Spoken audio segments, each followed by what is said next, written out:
In this video, I'm going to show you how you can edit notes in regions in Garageband for iPad. This particularly refers to MIDI regions or the green regions in your project, and I'm going to show you how you can do that. In Garageband for iPad, you can edit individual notes in the MIDI regions to refine your musical compositions, and what I'll show you is how you can edit them, including moving notes, copying, deleting, and adjusting the note properties. To go into note view in a MIDI track, then double tap and tap edit. It then takes you into this very granular view, which can be quite scary. All it is a series of notes which are associated with the touch instrument that you've used. In this case, we've used the piano, and it's all the different notes that are used. Now you can see this is really useful if there's a note that's out of time, or if you want to adjust particular notes. For example, say you want, for example, in this case, this was from a loop which was in a minor key. And you can hear it doesn't quite sound very nice, this note here. To move a note, all you have to do is touch and hold a note, tap and drag. And I want to change the length of the note, I just tap the end. Sometimes it can help to zoom in a little bit more. Tap the end, and then you can drag the length of that particular note. So when I then play from this section,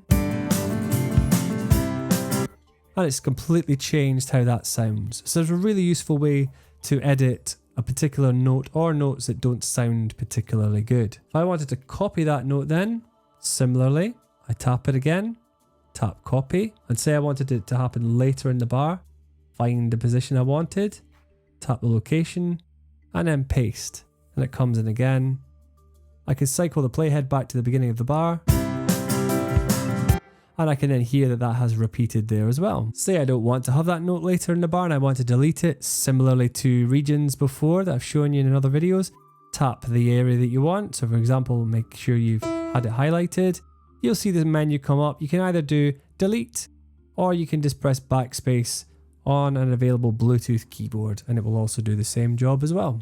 To change the note velocity then, what you can do is you can tap a note to select it, and it comes up with velocity. Now velocity is another way of describing how hard or how gentle that note particularly sounds. So if it was going to sound really hard, it'd be sounding really percussive, and if it was really gentle, it'd be a bit quieter. So you can use it to change the velocity. So you can hear, tap on velocity, and then you can tap and drag.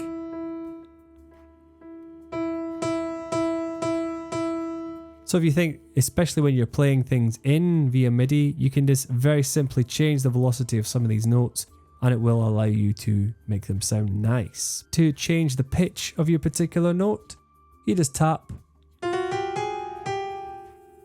Let's say I want it to be here instead. I can go back to the beginning of the bar and just, well, let's hear how that sounds now. So it sounds okay. And if I'm thinking I don't particularly like that, two ways of doing it. You either drag it back, or you can press undo and it will bring you back to the location where it was before. However, there may be times when you want to edit multiple notes at the same time. For example, chord that maybe just does not sound great. To move multiple notes, what you do is hold one finger down where you tap all the notes that you want. And then once all these notes are selected,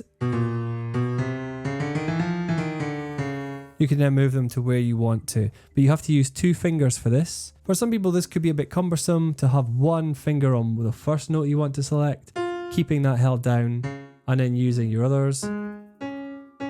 But that's the way in which they use that in Garageband. I dare say as time goes on and as models become more advanced, then that will become slightly easier to be able to do that. If you want to add in notes globally, but you don't want to re-record, say there's some notes missing, what you can then do is you can ensure here that this left hand side here looks like a wand. You hold it down, and then what you can do is you can then tap to add in additional notes. I'm just going to undo that because I don't want them in that particular section, but it's a really useful function. Lastly then is how to get your notes that are maybe out of time into time. And in most digital audio workstations, no different to Garageband, this is called quantization.